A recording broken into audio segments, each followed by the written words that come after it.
संस्थापकाय च धर्मस्य सर्वधर्मस्वरूपिणे अवतारवरिष्ठाय रामकृष्णाय ते नमः.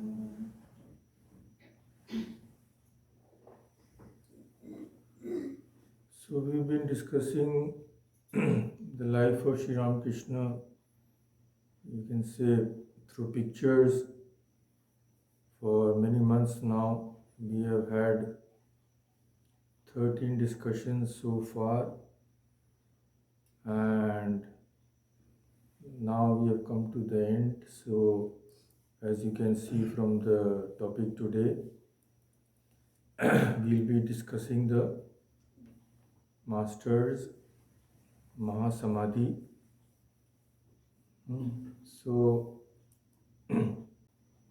So we have last time we discussed that the Master had come to Shampukur house, which is called Shampukur Bati, and on the afternoon of the 11th of December 1885, he was moved to a much better place in Calcutta, much less polluted.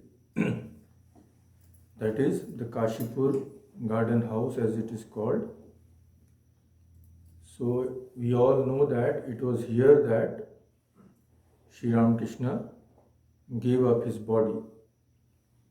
So we will discuss that whole episode and some very interesting incidents first, which occurred in Cossipore, which we did not have the time last time to discuss. And of course, we will discuss in a little detail the last day of the Master's life. So this is the Shampukur Bati you can see here, and we know that he came to Cossipore because it was situated in a much better place. At that time it was cleaner and less polluted, so the Master liked it very much. So let us start with our first some very important incidents which occurred in Cossipore towards the end of the Master's life. So this is the Cossipore garden house. In the olden days, previously it was like this. So first, one incident which was almost miraculous, and it shows that how the Master was always protecting his disciples. This is narrated by none other than Holy Mother herself. She was the sole witness to this incident. So at that time we should remember the Master Sri Ramakrishna had become extremely weak, and even to change his position in his bed he needed help. He had become so emaciated. This should be borne in mind. So Holy Mother, as we have seen, was the only witness to this incident. What happened? One day, some disciples of the Master, young people, Niranjan and a few others, they decided to get juice from a date palm near the southern boundary of the garden. They did not tell the Master that they were going to do this. So it had become dark, and Niranjan and others walked towards that tree. A short time later, what Holy Mother saw, she could not believe her eyes. She saw the Master running down the steps. The Master's bedroom was on the second floor, we know. He was running down the steps through the door. So Holy Mother could not believe. She thought, how is this possible? One who needs help even to change his position in his bed, he is running like an arrow. She could not believe her eyes, so she again went to the master's room to see if he was there and if there was some hallucination. He was not there. So, in great consternation, she looked all around but could not find him. Then, what to do? Holy Mother returned to her room. After a while, she again saw the master running swiftly back to his own room. She then went to him and asked about what she had seen. He replied, Sri Ramakrishna replied, "Oh, you noticed that? You see, the boys who have come here are all young. They were proceeding merrily to drink the juice of a date palm in the garden. I saw a black cobra there. From his room he could see. Just imagine. It is ferocious and it might have bitten them all. The boys did not know this, so I went there by a different route to drive it away. I told the cobra, don't come here again." So the master told Holy Mother not to tell anybody about this incident. So this is, what to make out of this, we don't know, but there is no reason at all to doubt this because we have it from the Holy Mother's own lips. So this is the portion of that tree, it has been preserved.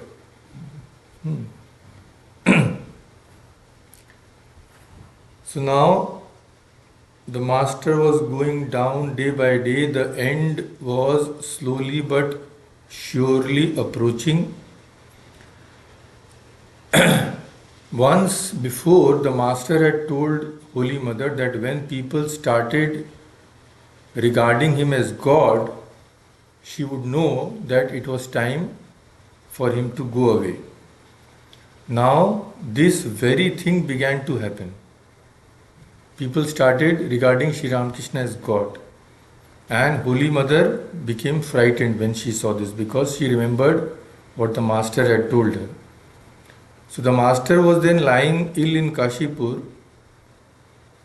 Some devotees had brought some offering for Mother Kali at Dakshineshwar. But instead of offering them to Mother Kali, they offered them to Sri Ramakrishna's picture there. And then took prasad because they regarded Sri Ramakrishna as God. So on hearing about this, the master said, "Just see, the devotees did the wrong thing. All those things were brought for the Divine Mother, but they offered everything here." Here means he never said I, he said here. So Holy Mother was scared to death. She thought the master is suffering from this dangerous disease. Who knows what will happen?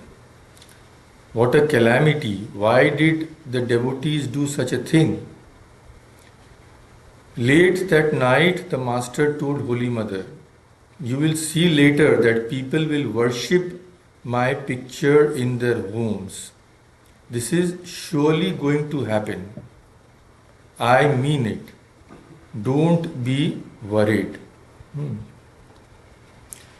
Now another incident which shows the great devotion of one great devotee whose name we all know, Saint Durgacharan Nag.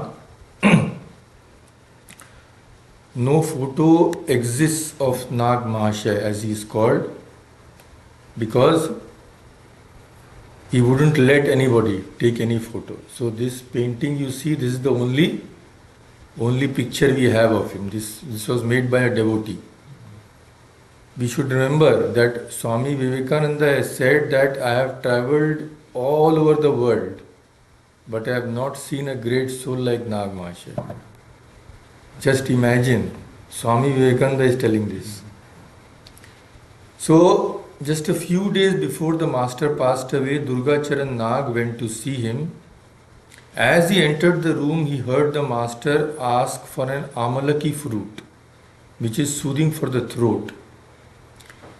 A devotee replied that no such fruit was available because they were out of season.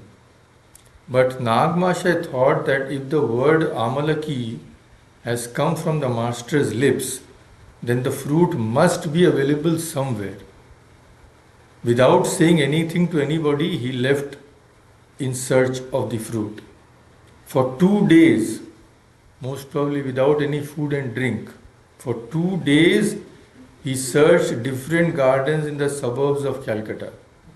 On the third day, he appeared before the master with a few Amalaki fruits. The master was very pleased and said to Holy Mother, please prepare a mixed vegetable curry with hot chilies for Nag Mahashay. He is from East Bengal, so he loves hot dishes. So this was prepared, but when the food was served, Nag Mahashay would not touch it because it was Ekadashi and he used to fast on that day. So what to do? So the master came and he did not come, but somehow the food was taken to him and he touched the food.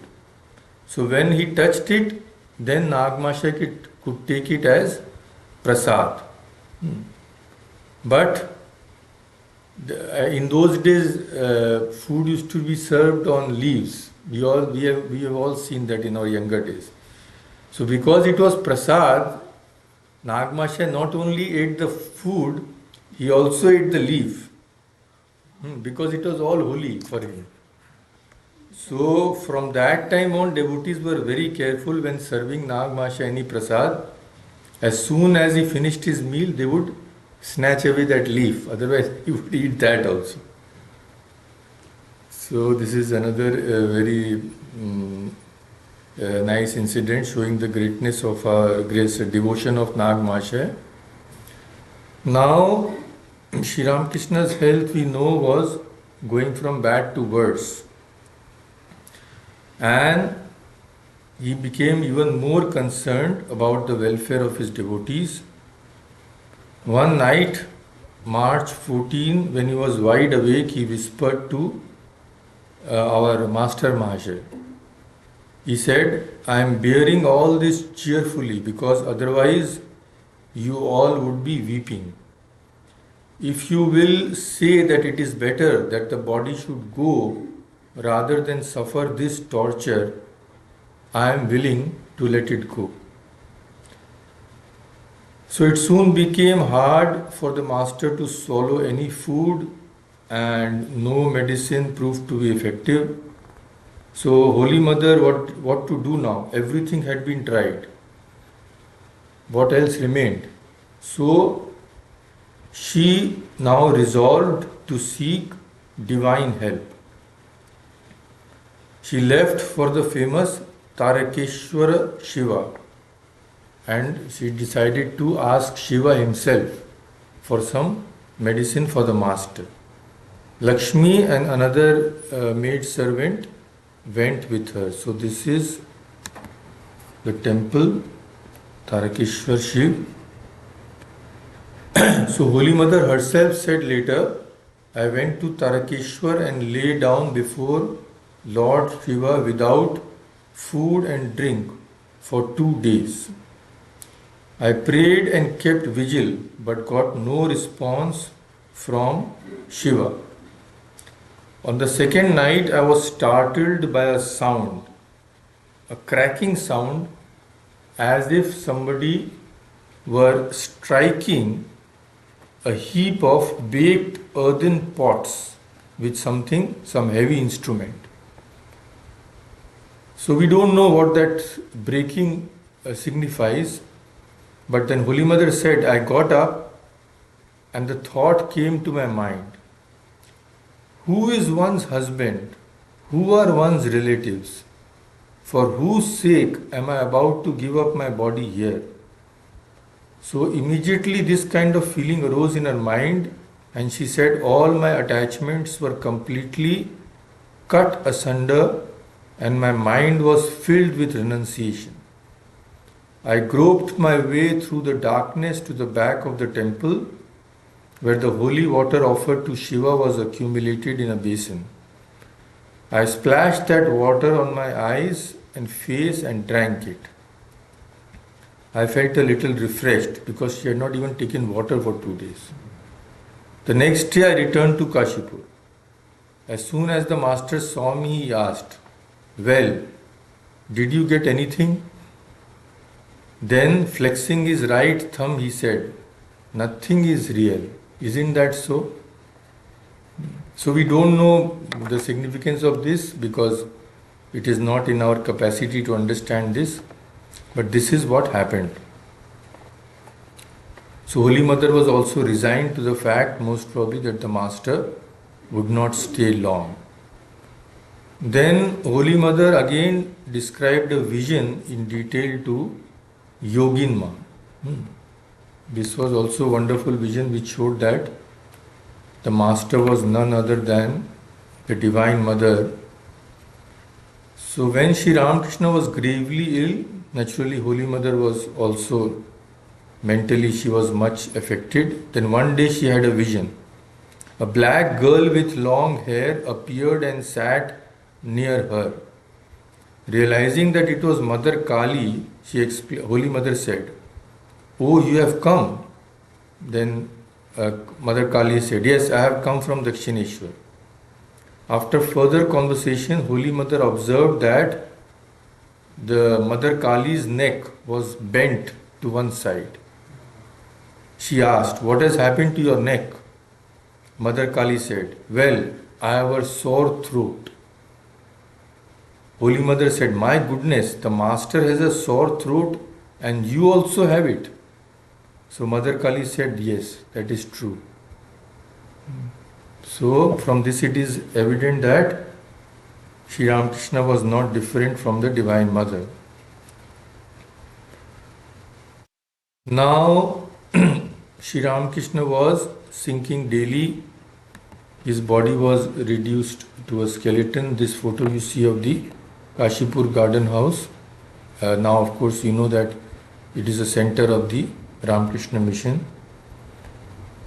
So Master's diet was reduced to a minimum. He could not eat anything. All this grieved the devotees very much. They knew now that they were going to lose the mainstay of their life. The hemorrhage, Master's truth terrified them, but the Master looked as cheerful as ever. When the pain was excruciating, he would only whisper with a smile, "Let the body and its pain take care of each other, my mind. You always be in bliss."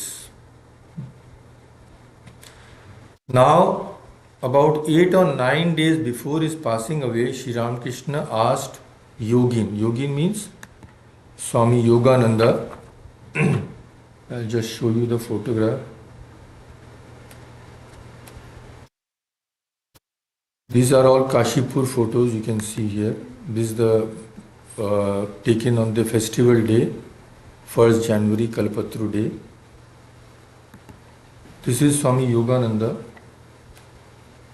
The Master asked Swami Yogananda to read to him from the Bengali almanac, what is called the Paji in Bengali. So he asked him to read the dates from the 25th Shravana, that is 9th August onwards. When Yogin had reached the end of Shravan, which fell on August 15, the Master made a sign that he did not want to hear anymore. So when he reached 15th August, the Master told him to stop. And we all know what happened that day. Then again, another incident, very important incident. 4 or 5 days after this, when the Master had decided the date for his passing away, he called Narendra to his side. You can see this beautiful painting here. He called Narendra. There was nobody else in the room, and he made the future Swami Vivekananda sit near him.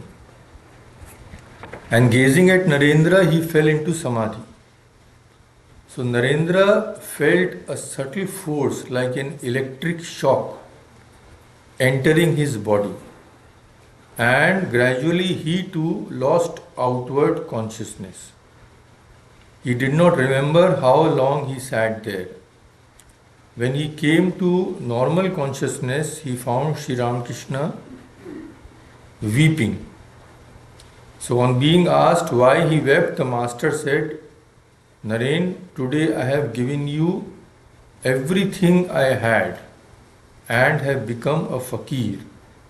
So everything he had means he had transferred his spiritual power to Narendra. Then he said, the master said, through this power you will do immense good to the world and then only shall you go back. So the master wept means why did he weep? Because those tears were tears of joy that he had found someone like Swami Vivekananda so fit to transmit his message to the world. Again, another incident containing Swami with regard to Swami Vivekananda took place just a few days later. So he was standing besides Sri Ramakrishna's bed, Narendra, and he did not say anything. Now Sri Ramakrishna had often openly told his close devotees that actually in his body God was present. So now Swamiji was standing near Sri Ramakrishna's bed. He did not say anything, but just a thought came to his mind that Sri Ramakrishna was he was suffering terrible pain, could not eat anything. So Swami Vivekananda thought, if in the midst of this dreadful physical pain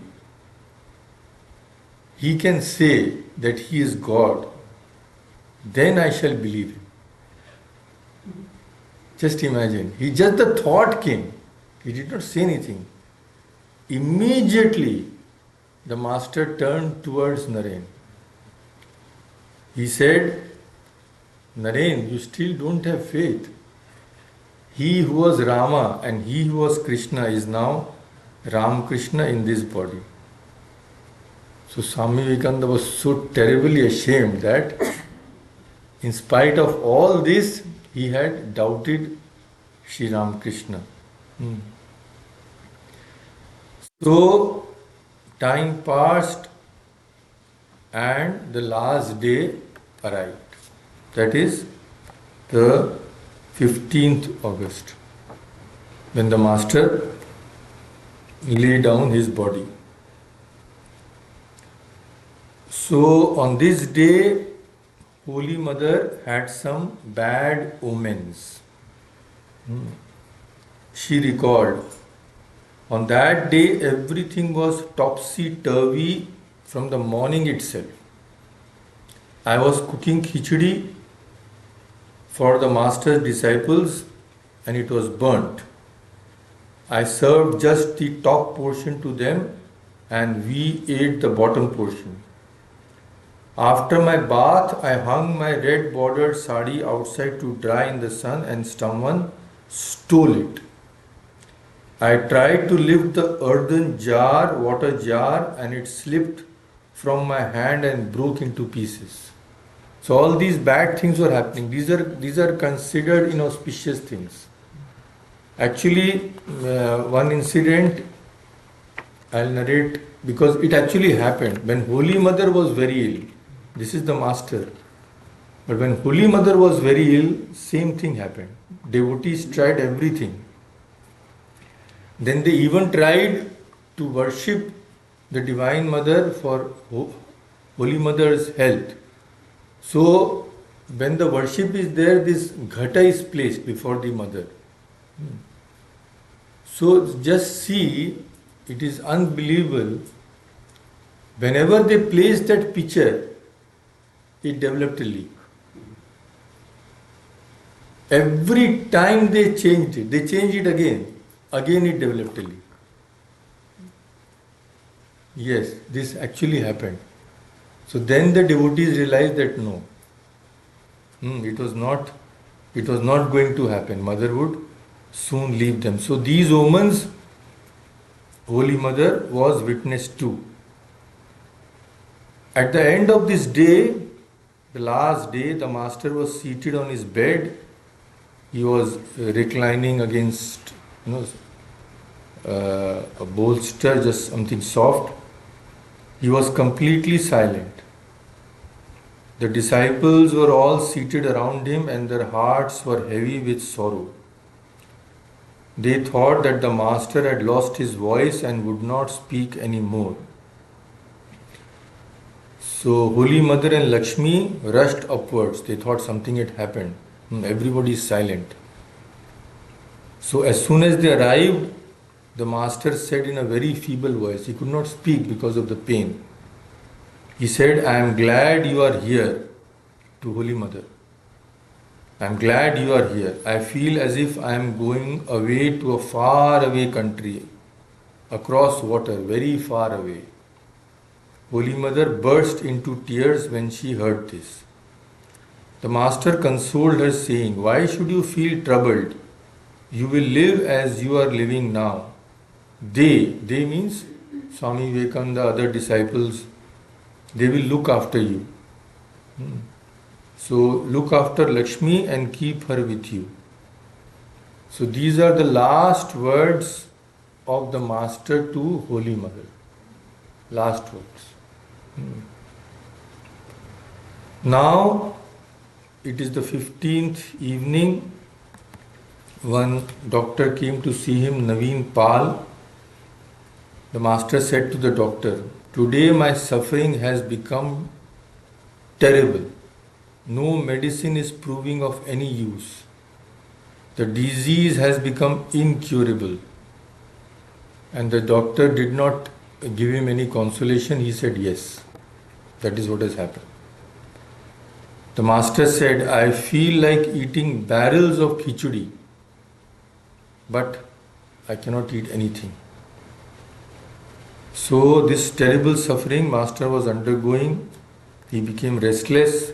His pulse became irregular. There was one devotee by the name of Atul.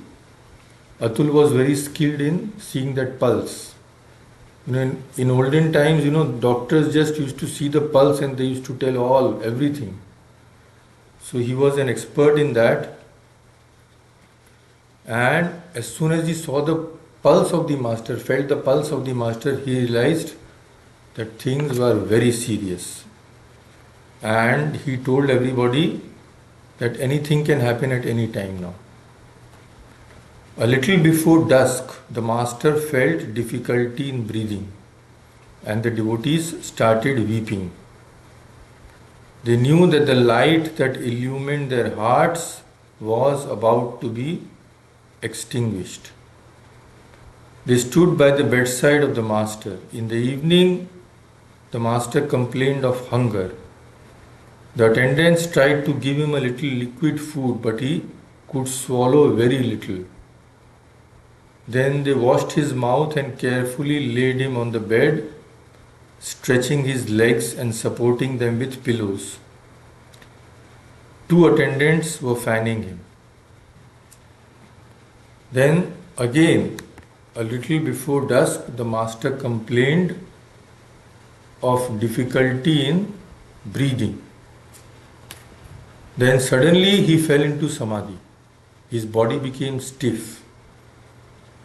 There was something about this samadhi which struck Shashi. Shashi means Swami Ramakrishna. So Shashi thought this is not an ordinary samadhi because they had seen Master Samadhi many times. But Shashi thought this is something unusual.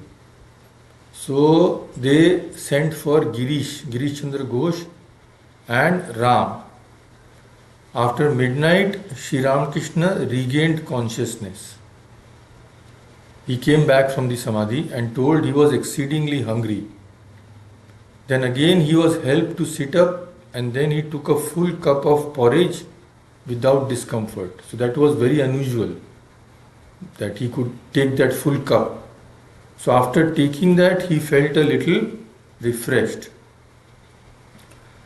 Then he was leaning against 5 or 6 pillows supported by Shashi and he talked up to the last moment with Narendra, Swami Vivekananda, and gave him his last counsel in a very low voice. Then, uttering the name of Kali thrice, he lay back gently on the bed. So Narendra suggested to the master that he should go to sleep, take a little rest. At this, the master said in a clear voice. Now mind you, this was very clear voice. He could hardly speak. But this time, his last words, he spoke in a very clear voice. What did he say? He said thrice, Kali, Kali, Kali, and lay down. Seeing the master was comfortable, Narendra also went downstairs to take a little rest. Now, suddenly, at 2 minutes past 1 a.m. at night, a thrill passed through the master's body and his hair stood up on the end and his eyes became fixed on the tip of his nose. His face was lit up with a smile. The master entered into Samadhi. But this was Mahasamadhi. For never did he return to the mortal plane. So the disciples thought that the master would again come back, he would regain normal consciousness as usual. And Narendra, Swamiji, started chanting Hari Om Tat Sat in a loud voice, and others joined him. So they continued to chant Hari Om Tat Sat, Hari Om Tat Sat, Hari Om Tat Sat. So the chanting continued throughout the night, whole night. But there was no sign of the master coming back. So Shashi rubbed cow ghee over the backbone of the master, but it proved useless. One devotee had come, he told that the body is still warm, so try rubbing the ghee made from the cow. But it was of no use. In the dead of night, Ramlal, the master's nephew, was called from Dakshineshwar. After examining the master, he said, the top of the head is still warm. You please send for Captain Vishwanath Upadhyay. He was a devotee of the master. The master used to call him Captain. The captain came. He found that the master's body had become stiff. All the hair over it was standing on end, but the backbone was still warm. So he also asked the disciples to apply the ghee of cow all over the body. And he also said, you please call Dr. Mahendralal Sarkar. So Mahendralal Sarkar, we all know, he was a homeopathic doctor. He had treated the master for many, many days. The doctor came, and after examining, he finally declared that the master had gone. So the samadhi into which he had entered on the previous night proved to be Mahasamadhi, from which there was no return. Thus, in the early hours of Monday, the 16th of August 1886, Sri Ramakrishna departed from the world, leaving his sorrowful devotees and admirers. Some accounts are there of this master's passing away, and one of the most detailed accounts is from none other than Swami Ramakrishnananda, who was throughout he was there. So he has left a very graphic account. I will quote him now. He said, this is one of the photos of Swami Ramakrishnananda. So I will quote him now. He said, we all thought that the master was better because he had eaten that whole cup of porridge, which was very unusual for him. In the afternoon, he had asked, actually afternoon means not that day before, he had asked Yogin to look in the almanac and see see which is the auspicious day. And we know that when Yogin had reached 15th August, the master had told him to stop. Also, he had been telling us for some time that the vessel which was floating in the ocean was already 2/3 full of water, and the rest would fill up and plunge into the ocean. Means the body, this is the master is comparing that the vessel to the body. So the body would be submerged, the pitcher would be submerged in the ocean, means his whole being would be submerged into the ultimate reality, means he would go away. But we did not believe that he was going. He never seemed to mind the pain. He never lost his cheerfulness. He used to say that he was all well and happy. Only there was a little something in his throat. Within me are two persons, he would declare. One is the Divine Mother and the other is her devotee. It is the devotee that has taken ill. So, Ramakrishna said this is the way in which he bore everything cheerfully. And when Sri Ramakrishna gave up his body, I think it was the most blissful moment of his life. A thrill of joy ran through him. I myself saw it. I remember every incident of that last day. Our master seemed very well and cheerful. In the afternoon, he talked for 2 hours to a gentleman who had come to put some questions to him. Maybe in a low voice he had talked. A little later, I ran some 7 miles to bring a doctor. When I reached the doctor's house, he was not there. But I was told that he was at a certain place. So I ran another mile and met him on the way. He had an engagement and said he could not come, but I dragged him away just the same. On that last night, Sri Ramakrishna was talking with us to the very last. For supper, he drank a half glass of pudding and he seemed to relish it. There was no doubt a little heat in the body. So he asked us to fan him, and some 10 of us were fanning him at the same time. He was sitting up against 5 or 6 pillows which were supported by my body, and at the same time I too was fanning him. Narendra took his feet and began to rub them. Sri Ramakrishna was talking to him, telling him what he must do. Take care of these boys, he repeated again and again, as if he were putting them in Naren's charge. Then he asked to lie down. Suddenly, at 1:02 a.m., he fell towards one side. There was a low sound in his throat, and I saw all the hairs of his body stand on end. Narendra quickly laid his feet on a quilt and ran downstairs because he could not bear to see the master in that state.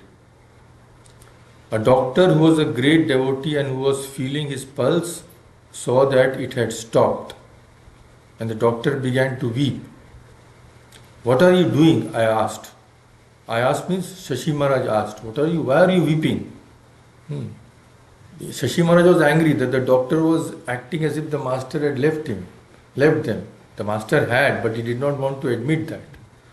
So we all believed that it was only samadhi and master would come down again. So Naren came back and we sat down, some 20 of us, and we all began to chant Hari Om Tat Sat, Hari Om Tat Sat. In this way, we waited until between 1 and 2 the next day. Still the body had some heat in it, but the doctor insisted that no, the master is gone.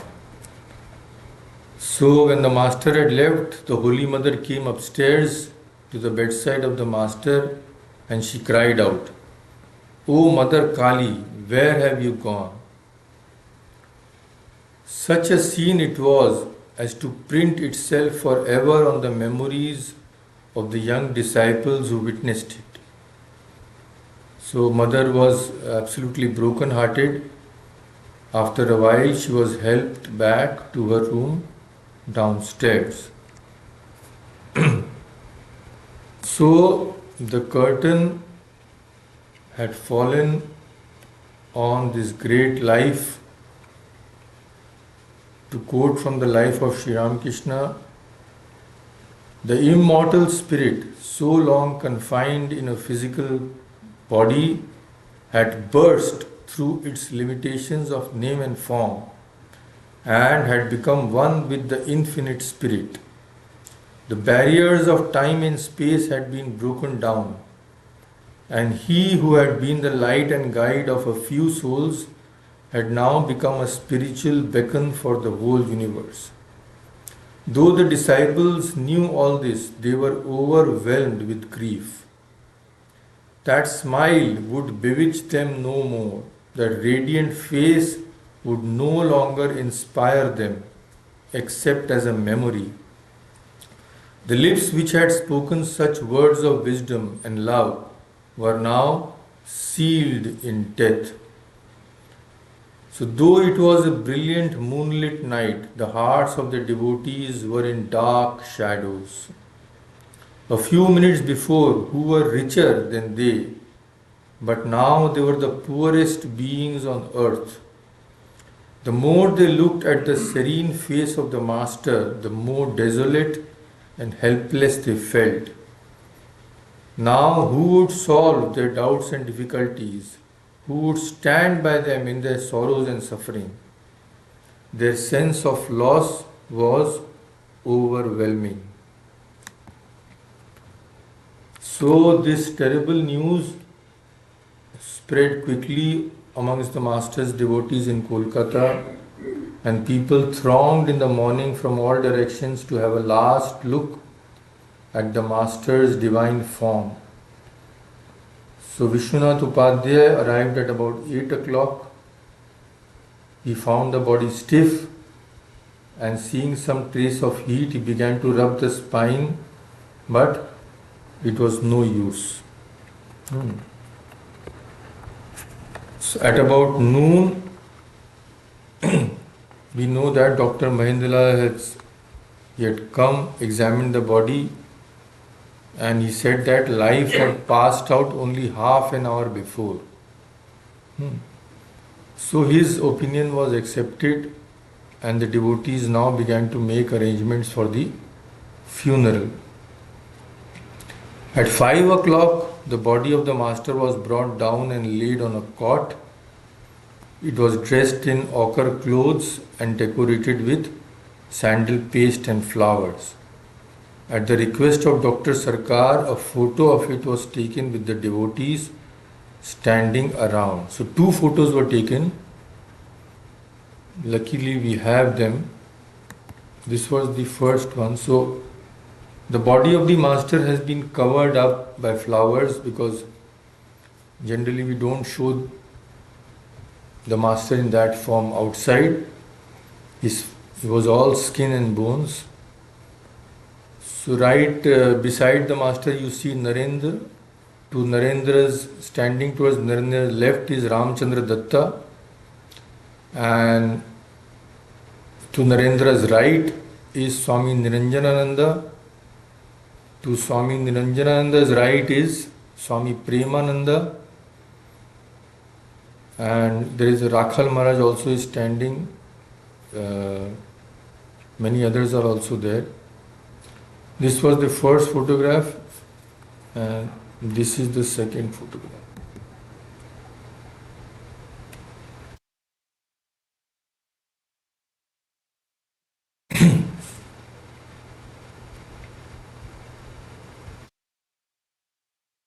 So now just another reminiscence from Ramchandra Datta. He was also there.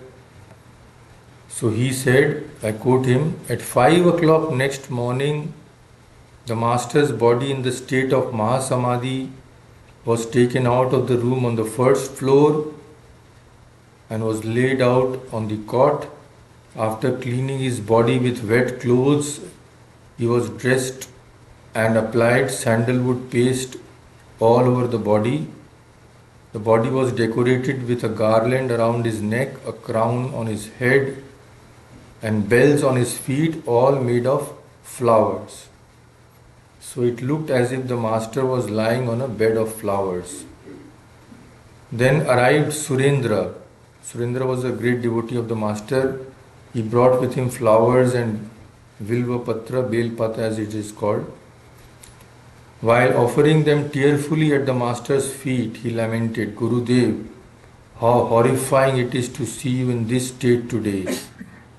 What else can I say? It looks like all my hopes and aspirations and all that I could fall back upon have been dashed forever. Do accept this last offering of flowers from as vile a man as I am. Then another small reminiscence from Narendranath, this Nagendranath Datta.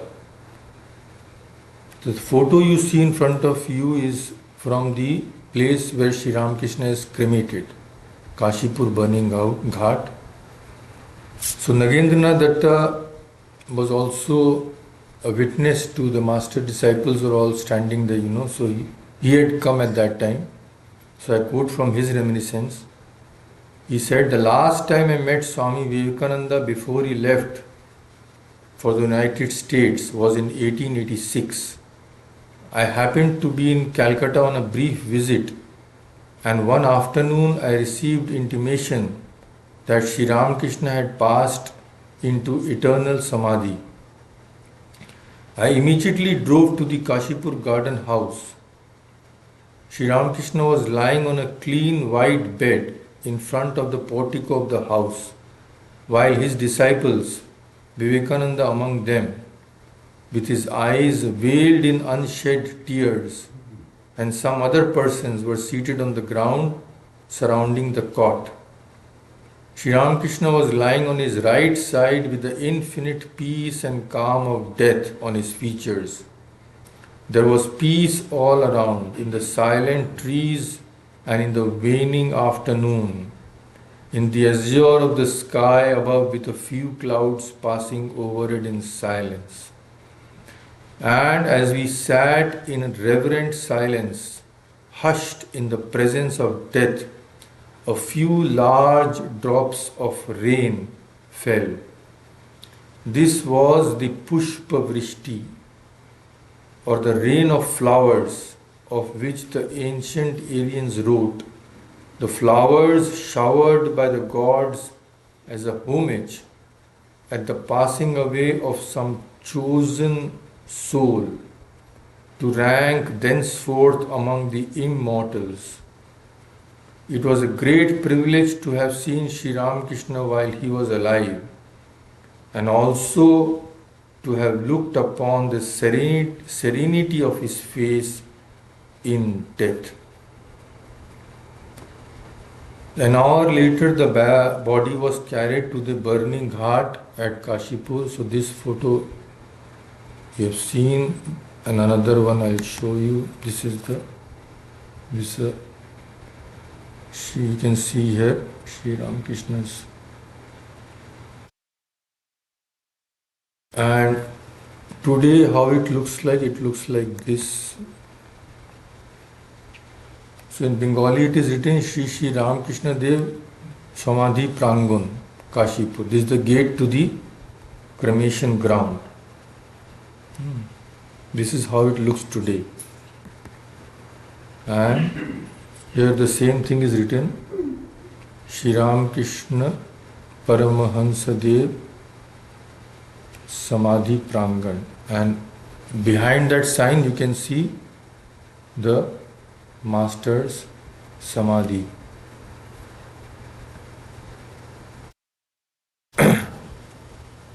So an hour later, the body was carried to the burning ghat at Kashipur to the accompaniment of devotional music. Spectators wept as they saw the procession pass. All took turns in carrying the burden. Some held flags in their hands, others the signs of various religions, such as Om, the cross, and so on. At the cremation ground, the master's body was bathed with Ganga water, clad in new ochre clothes, and decorated and worshipped again with flowers and garlands. Then it was tenderly laid on the pyre prepared for it. The pyre was lighted, clarified butter and incense were poured on it, and in a couple of hours everything was finished. But Shashi's, even after the body had been completely burnt, Shashi, Swami Ramakrishna, he could not get up from that place. It was hard for him to believe that the master had actually left them. With tearful eyes, he sat near the funeral pyre with a palm leaf fan in his hand. Sharat and Naren sought to console him. Latu took him by the hand and tried to uplift his spirits a little, but Shashi remained motionless with grief. Then finally Shashi collected the ashes and bones of the master and put them in an urn. So the master's remains are at two places right now. The major portion is at Belur Math, of course. So this photo you are seeing is the old temple at Belur Math. This is the old shrine. So this was there when Swami Vivekananda was there. That's why I am showing you this one. A new temple we all know. So now the remains have been transferred to the new temple, where the master's statue is there. Below there are the remains. So previously the remains used to be brought out and worshipped once in a year, but now for security reasons that also has been stopped. So they are now completely sealed. Absolutely no chance of seeing them again. So this was the first place, this is the first place where his remains are. Second is the Kakudgachi Udyan Bati, where Ramchandra Dutta was there. So this is, that also is, of course, you know that it is under Ramakrishna Mission now. This is the shrine of that Udyan Bati temple, and here also the master's remains are there.